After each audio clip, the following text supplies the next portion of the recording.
kita tidak melakukan apapun kecuali sesuai dengan kehendak dan keinginan Allah. Artinya saya berbuat ini semata-mata karena kehendak Allah, semata-mata karena keinginan Allah. Bukan kehendak saya, bukan keinginan saya. Karena itu dalam banyak hal Bapak Ibu yang dirahmati Allah Subhanahu wa taala, bismillah itu bisa menjadi semacam mizan. Bisa semacam timbangan. Jadi sesuatu yang akhirnya kemudian menjadi pertimbangan kita. Kalau dalam bahasa sederhananya, basmalah adalah mizan atau penimbang antara baik dan buruk.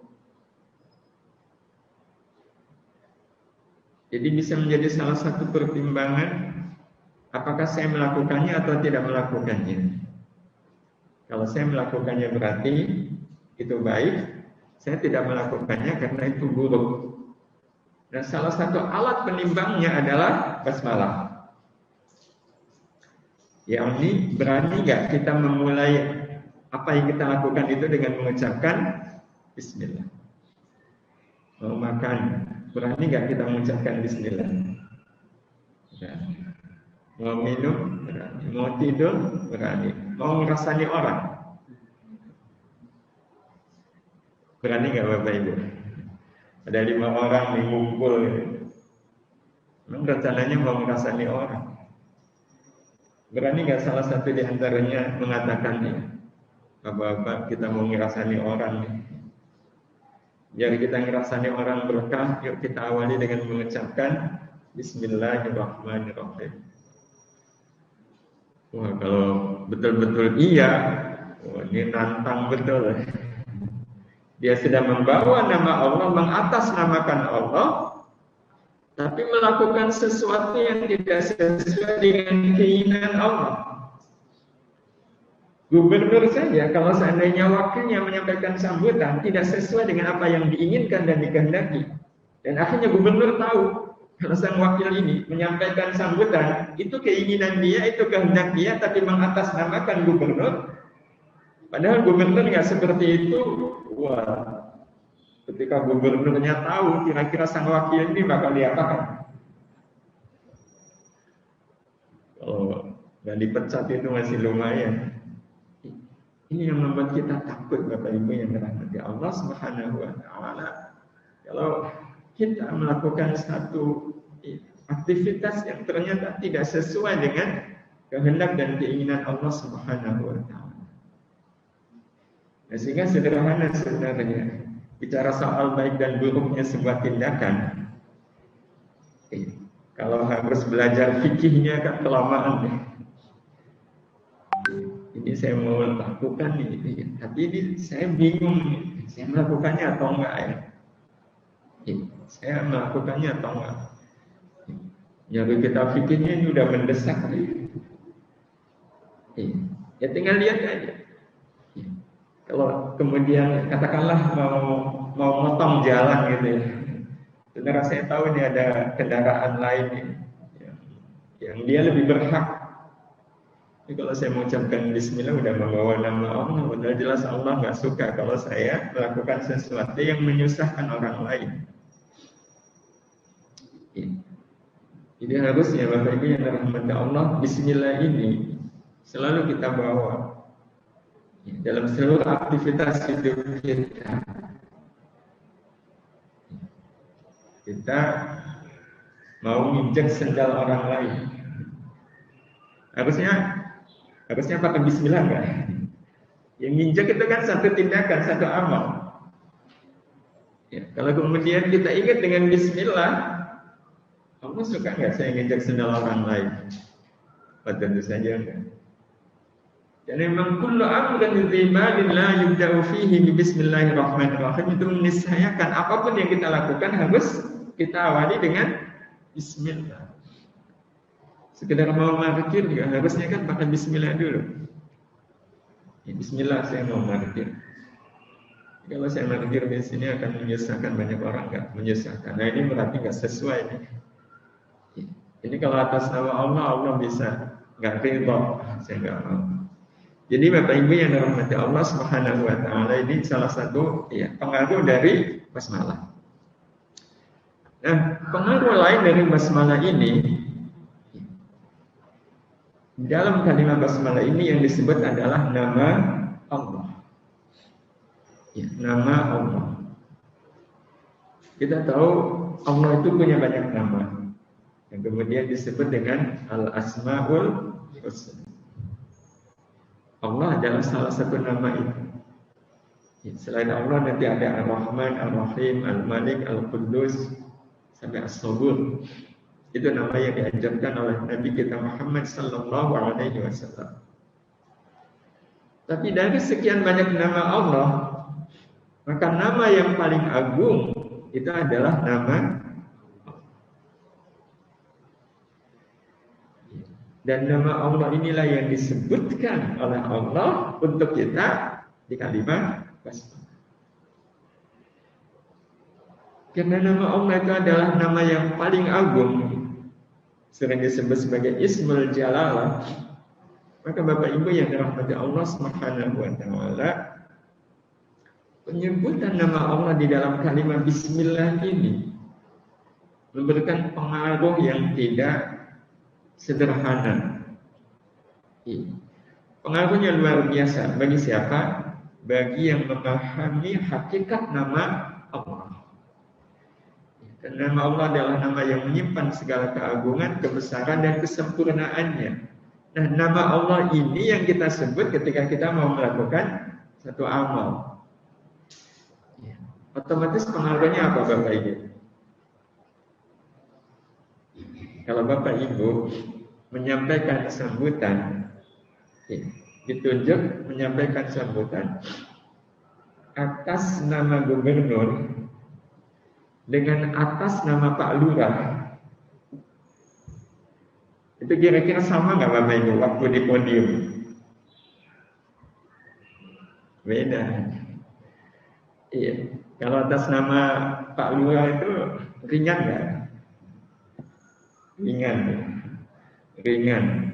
Apalagi kalau Bapak Ibu pernah jadi camat, tapi terus pensiun, terus menyampaikan sambutan atas nama Pak Lurah, itu ringan. Tapi menyampaikan sambutan atas nama gubernur, apalagi orang Jogja, gubernurnya raja, itu membawa hawa tersendiri.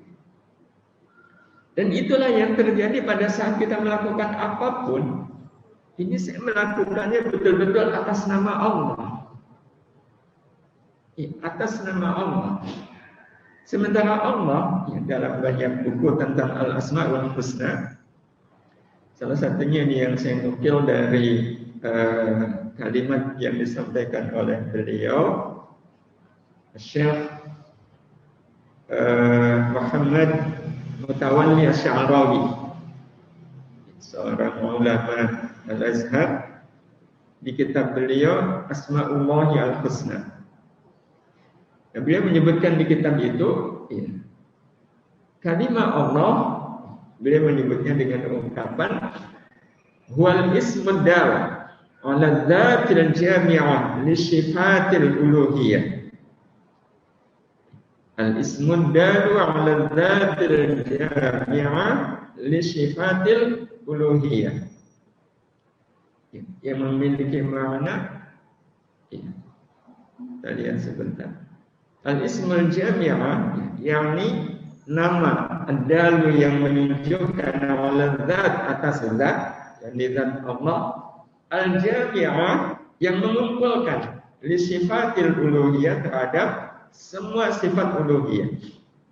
Jadi di dalam nama Allah itu terkumpul segala sifat-sifat uluhiyah. Terkumpul segala sifat-sifat uluhiyah. Apa itu sifat uluhiyah? Sifat uluhiyah adalah sifat sempurna Allah yang membuat siapapun pasti akan tunduk ke Allah. Itu bagi orang yang paham makna Allah.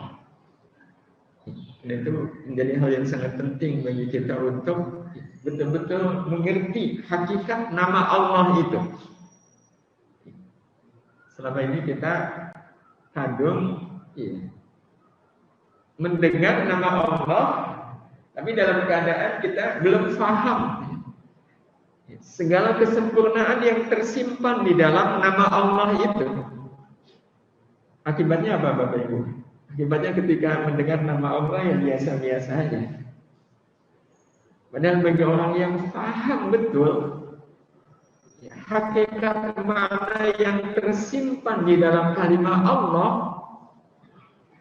begitu mendengar nama Allah saja, apa yang akan terasa? Di surat Al-Anfal ayat yang kedua, Allah Subhanahu wa taala menyebutkannya untuk kita.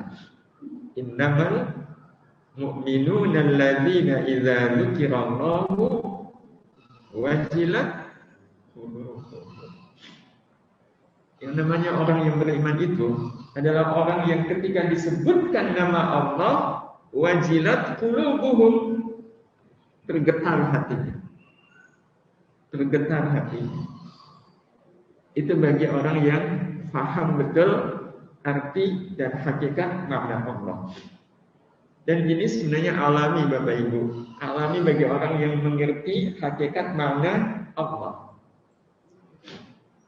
Jadi gambaran logika sederhananya begini.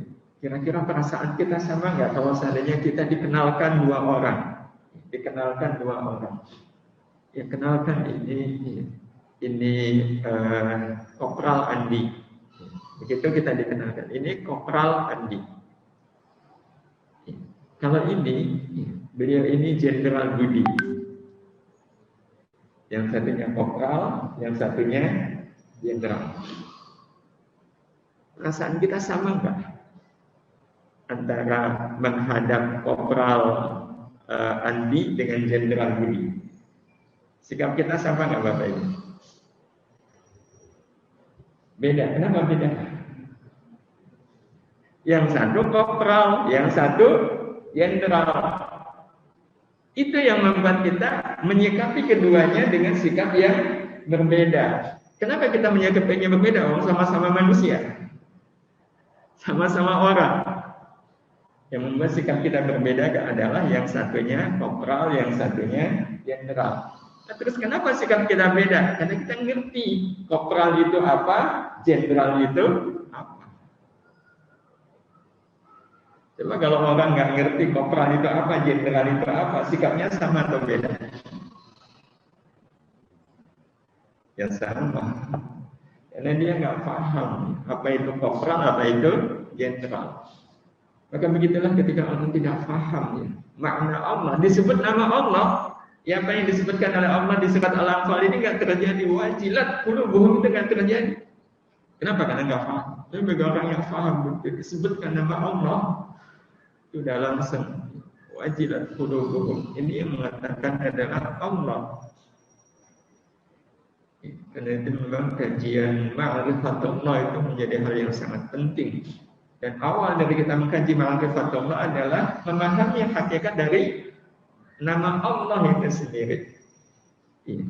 Karena nama Allah itu kan berasal dari bahasa Arab, maka ya, kita perlu mengetahui juga urutan ya, bagaimana ya, kalimat Allah ini dalam perspektif bahasa Arab. Ya, tentu akan lebih pas kalau kemudian disampaikan oleh ahlinya. Lain waktu mungkin kita ingin mengkaji hakikat nama Allah, tetapi dari apa yang sedang kita bahas, sekali lagi nama Allah ini yang dipilih di dalam Bismillah. Jadi Bismillah bukan Bismillah Aziz, Bismillah Jabbar, Bismillah Qadir, tapi Bismillah. Nah, Bapak Ibu yang dirahmati Allah Subhanahu wa taala, pengaruhnya, nah ini yang ingin kita sampaikan. Dari disebutkannya nama Allah ini, maka apapun yang kita lakukan dalam hidup ini haruslah dalam rangka mengagungkan Allah SWT. Karena kita sudah membawa nama Allah, maka yang harus kita lakukan adalah menjaga keagungan nama Allah itu. Ya sama seperti tadi orang memberikan sambutan atas nama gubernur, ya dia harus menjaga kehormatan gubernur. Memberi sambutan atas nama Pak RT dengan atas nama gubernur, penampilannya sama nggak? Mungkin orang atas nama RT itu pakai sendal itu masih berani, tapi kalau atas nama gubernur pakai sendal itu rasanya kok nggak sesuai. Ya, penampilannya kan harus sesuai dengan yang diwakilinya. Dan kita beramal itu atas nama Allah. Berarti apapun yang kita lakukan itu menggambarkan tentang keagungan Allah, dan tidak ada cara untuk menunjukkan keagungan Allah dari apapun yang kita lakukan, kecuali yang kita lakukan itu memang semata-mata dalam rangka mengagungkan Allah Subhanahu wa Ta'ala.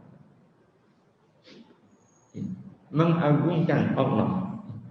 Yang dalam bahasa lainnya mengagungkan Allah Subhanahu wa Ta'ala itu ya semata-mata wujud ta'zim kepada Allah.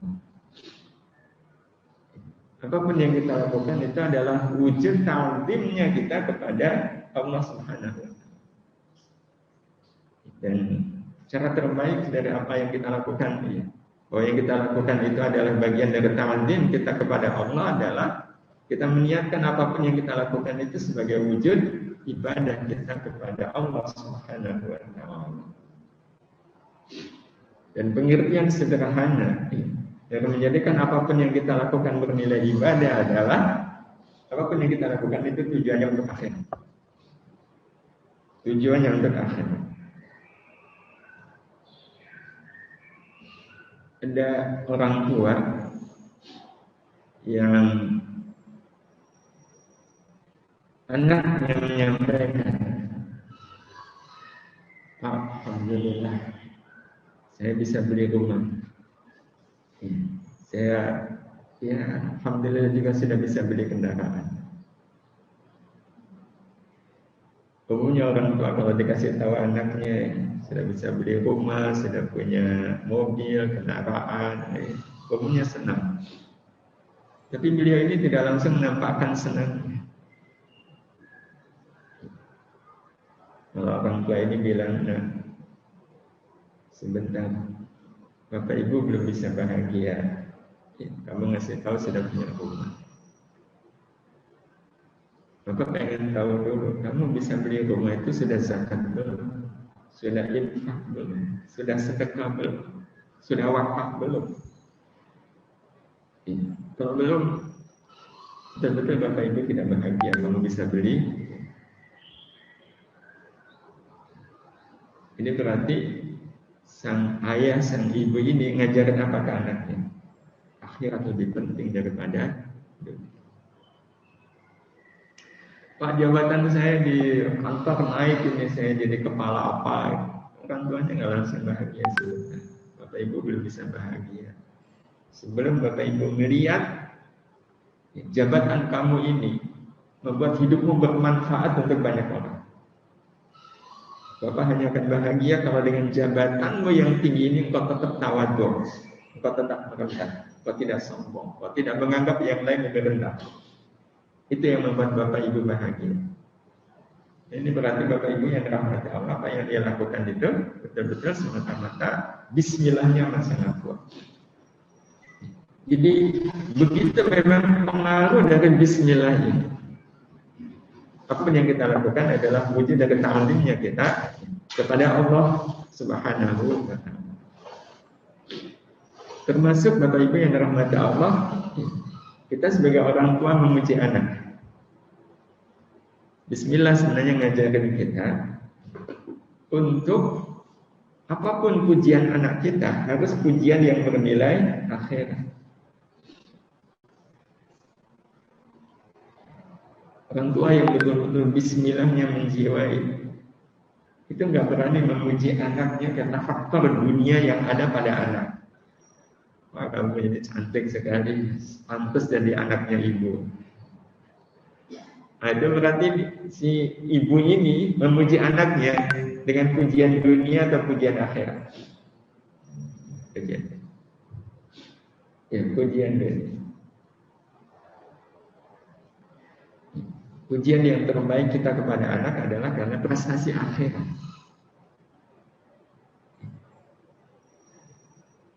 Anaknya nilainya tinggi, langsung dipuji. Anaknya kan langsung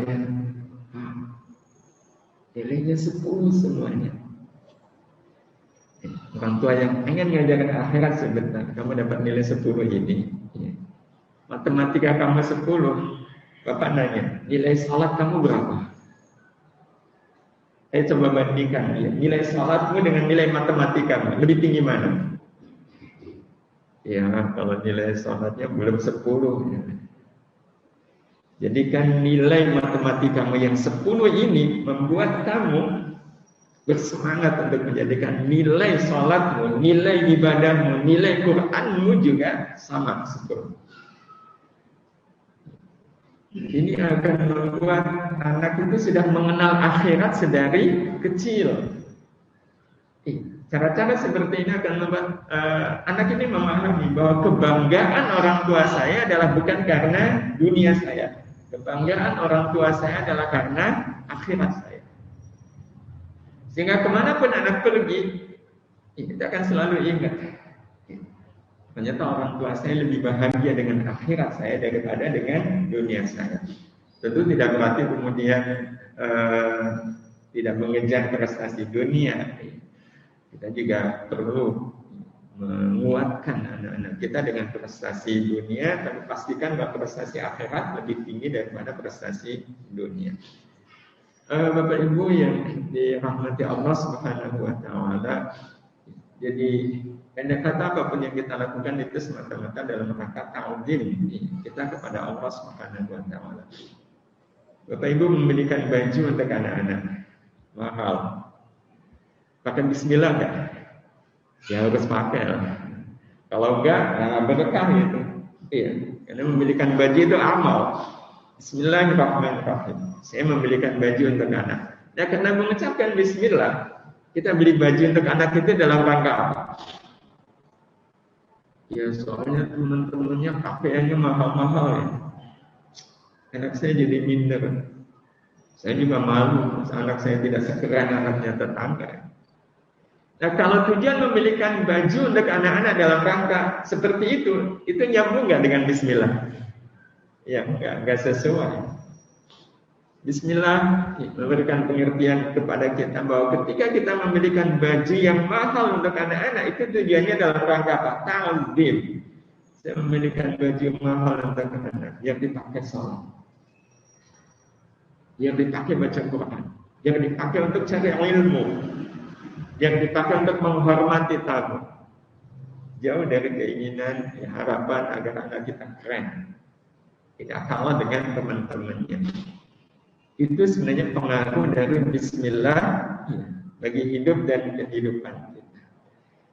Nah, setelah bismillah, nah ini sebelumnya kita perlu ingin tahu kriteria bahwa yang kita lakukan itu semata-mata ta'zim kepada Allah. Karena tidak secara otomatis ketika kita melakukan salat saja. Sebenarnya salat itu kan wujud dari ta'zim kita ke Allah. Tapi Bapak Ibu yang dirahmati Allah, ada kriteria bahwa kita itu beramal karena ta'zim. Kriterianya yang pertama adalah beramal semata karena Allah suka. Semata karena Allah suka. Jadi yang sering kita sampaikan ya, sama istri berlaku baik kepada suaminya itu biar apa Bu? Biar disayang sama suami. Nah kalau biar disayang sama suami berarti ta'zimnya ke siapa? Ke suami. Boleh saat ini ganti Bu, saya baik sama suami biar disayang. Biar disayang Allah. Karena kalau biar disayang oleh suami, apakah suami yang dibaiki oleh suaminya, oleh istrinya, pasti kemudian menjadi suami yang sayang. Banyak juga yang enggak. Kemudian akhirnya istrinya kecewa. Kecewa dia wajar karena memang dia berbuat baik karena ingin disayang suaminya. Kata banyak orang ya, berharap kepada manusia itu adalah patah hati yang disengaja. Berbuat baik, berharap kepada manusia adalah patah hati yang disengaja. Saya kecewa dengan suami saya. Kenapa? Saya udah baikin dia kok kayak gitu. Nah, itu berarti dia menyengaja untuk kecewa nggak? Ya, dia menyengaja untuk kecewa. Tapi kalau kita berbuat baik kepada siapapun karena pengen disayang oleh Allah, tujuannya memang itu. Iya. Makanya saya melakukannya karena saya tahu Allah suka. Kalau Allah suka, saya melakukannya kan Allah juga pasti akan suka. Yang kita baiki, Bapak Ibu yang dirahmati Allah, tidak berlaku baik ke kita. Kecewa nggak? Ya kan? Nggak kecewa. Kenapa? Karena saya berbuat baik itu bukan agar disukai oleh dia, bukan agar disayang oleh dia. Saya berbuat baik ke dia adalah agar saya disayang oleh Allah Subhanahu wa Ta'ala. Dan inilah hakikat dari ta'zim. Hakikat dari ta'zim. Bahkan kalau dibandingkan, kalau kita berbuat baik kepada orang yang baik kepada kita, Allah suka nggak Bapak Ibu? Suka. Kalau kita berbuat baik kepada orang yang nggak baik ke kita, Allah suka nggak? Nggak suka. Mana yang lebih Allah sukai? Berbuat baik kepada orang yang baik atau orang yang nggak baik? Kepada orang yang nggak baik. Maka kalau Bismillah yang betul-betul menjiwai seluruh amal kita, mana yang lebih membuat kita bersemangat untuk berbuat baik? Ke orang yang baik atau orang yang nggak baik? Ya, para suami akan semangat berbuat baik kepada keluarga ketika keluarga menyenangkan atau menjengkelkan. Bismillah ternyata subhanallah. Justru kalau siapapun membuat kita jengkel, kita jadi bersemangat untuk membaiki dia. Dan orang, seberapa pun dia menjengkelkan, kalau dibaiki, apa terus-terusan menjengkelkan? Enggak. Lama-lama kan jadi nggak enak. Suami saya ini saya marahin, malah senyum gitu ya. Malah beliin baju gitu. Ya, malahan bantu masak gitu, bantu nyuci, padahal saya marah-marah. Lama-lama jadi kuat nggak marahin suami yang begini Ibu? Jadi kayak malu sendiri. Ya, kalau kemudian tetap berlaku tidak baik. Jadi ini semua adalah bagian dari pengaruh Bismillah. Yang kedua, dengan cara yang paling Allah suka. Dengan cara yang paling Allah suka. Yang ketiga, dengan hati yang sangat suka. Jadi hati ini suka, termasuk berbuat baik kepada orang yang gak baik. Itu bawaan hati suka. Kenapa? Lah ini Allah sangat suka. Kenapa hati saya gak suka? Kan kita berbuat baik untuk Allah. Dan Allah sangat suka kalau kita berbuat baik kepada orang yang gak baik. Maka wajar kalau hati kita suka. Itu alamiah. Itu otomatis. Tapi kenapa kadang itu nggak terjadi? Ya nggak terjadi karena mesin otomatisnya bermasalah. Ya, kayak kita pasang alat otomatis di tandon air. Iya, kalau alat otomatisnya masih berfungsi, begitu tandonnya penuh, otomatis sayurnya mati. Matinya itu otomatis. Betul Bapak Ibu. Tapi kalau alat itu rusak, udah penuh juga tetap ngalir, tetap bunyi, nggak mati itu saja. Kenapa? Alatnya rusak. Tapi sebenarnya Bapak Ibu, kita perlu merenung ketika hal-hal yang harusnya otomatis nggak terjadi. Allah merancang kehidupan ini kan dengan sistem yang otomatis.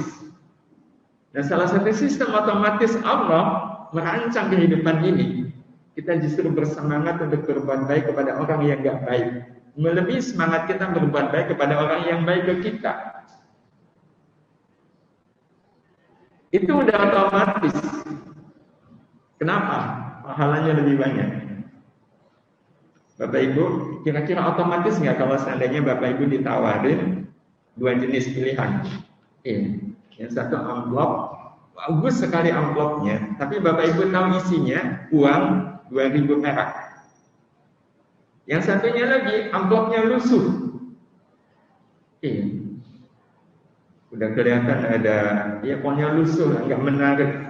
Tapi kita tahu isinya uang 2 juta. Yang amplopnya bagus, wangi, isinya 2.000. Yang amplopnya jelek, isinya 2 juta. Bapak Ibu perlu mikir nggak? Untuk mengambil yang mana? Akan ngambil yang mana? Yang nusuk. Itu otomatis nggak? Otomatis, kan? Karena tahu isinya lebih banyak. Kalau kemudian dia tetap ngambil yang 2000, itu berarti ada yang apa? Ada yang salah ini. Mengambil yang udah tahu isinya 2000. Apalagi dia mengatakan habis amplopnya bagus. Saya ngambil karena amplopnya bagus. Wah, itu berarti memang ada sesuatu pada diri orang ini. Terakhir, Bapak Ibu yang dirahmati Allah, hanya berharap yang Allah suka. Nah, ini berarti kita melakukan segala sesuatu itu betul-betul ta'zim ke Allah. Jadi pada saat kita berharap pun, harapan kita adalah yang Allah suka. Bukan yang saya suka. Bukan yang orang tua suka. Tetapi yang Allah suka. Saya berharap saya salat duha ini rezekinya banyak. Nah, sekarang tinggal kita lihat aja, rezeki banyak itu apa secara otomatis Allah suka? Pasti Allah suka? Belum tentu, kan? Banyak orang yang rezekinya lebih banyak dari kita, tapi kalau kita lihat sikapnya, perilakunya itu menunjukkan Allah nggak suka. Oh, berarti rezeki yang banyak itu belum tentu Allah suka. Terus apa yang Allah suka? Sebenarnya dari sekian banyak yang Allah suka, yang pasti suka, adalah saya beramal baik ini. Harapan saya satu aja, saya kembali diizinkan oleh Allah berbuat baik. Nah, kalau ini yang Allah pasti suka. Saya salat duha. Kenapa saya salat duha? Ya biar besok saya bisa salat duha. Saya sedekah biar saya sedekah lagi. Saya baca Quran biar saya baca Quran lagi. Itulah harapan yang pasti Allah suka. Yang kalau seandainya Bapak Ibu yang rahmati Allah, ini yang kemudian menjadi keputusan kita. Saya beramal ini, saya nggak punya harapan dari amal saya kecuali diizinkan kembali beramal. Maka kita akan berketerusan dengan amal itu. Dan ketika kita berketerusan dengan amal itu, maka amal itu akan menjadi sebaik-baik amal. Karena kata Nabi, sebaik-baik amal adalah adwamuha, amal yang dilakukan secara terus-menerus. Itu yang disebut dengan istiqomah. Dan orang-orang seperti ini, Bapak Ibu yang dirahmati Allah Subhanahu wa taala, kelak dia akan merasakan bahwa kenikmatan itu bukan pada hasil dari amal. Kenikmatan itu ada pada amal itu sendiri. Kenikmatan dari amal bukan pada hasil dari amal, tetapi kenikmatan ada pada amal. Sehingga kita merasakan nikmatnya amal itu tidak harus menunggu akibat dari amal. Saya udah 2 tahun sholat duha kok nggak ada hasilnya. Itu berarti selama 2 tahun dia sholat duha itu rasanya nikmat atau nggak nikmat? Karena yang dia tunggu adalah hasil dari sholat duha. Tapi kalau kita berharap saya sholat duha ini biar saya kembali sholat duha, biar kembali sholat duha, akhirnya yang dia rasakan adalah nikmatnya sholat duha. Sedemikian dia merasakan nikmatnya sholat duha. Bapak Ibu yang dirahmati Allah Subhanahu wa taala. Ada seorang alim, seorang salih, seorang abid yang beliau ini berdoa kepada Allah, persisnya bermunajat. Dalam munajatnya beliau menyampaikan, ya Allah, seandainya nanti saya di surga, di akhirat nanti saya masuk surga, apakah saya masih diizinkan untuk sholat ya Allah? Apakah saya masih diizinkan untuk rukuk? Apakah saya masih diizinkan untuk sujud? Ya Allah, seandainya nanti saya di surga, saya kok nggak boleh lagi sholat, nggak boleh lagi rukuk, nggak boleh lagi sujud. Maka di manakah letak nikmatnya saya berada di dalam surga? Di manakah letak nikmatnya saya berada di dalam surga? Bapak Ibu yang dirahmati Allah, orang seperti ini itu menunjukkan kelas ibadahnya, kelas bawah atau kelas tinggi? Kelasnya kelas tinggi. Dia sedang merasakan surga di dalam ibadah. Jadi nggak ngebayangin nanti di surga, kalau nggak sholat itu gimana letak nikmatnya? Surga. Bandingkan dengan kita. Justru yang kebayang pada diri kita ketika di surga apa Bapak Ibu? Merdeka. Gak usah sholat, gak usah beramal baik, udah bebas semuanya, gak ada beban lagi untuk melakukan amal salih, amal ibadah.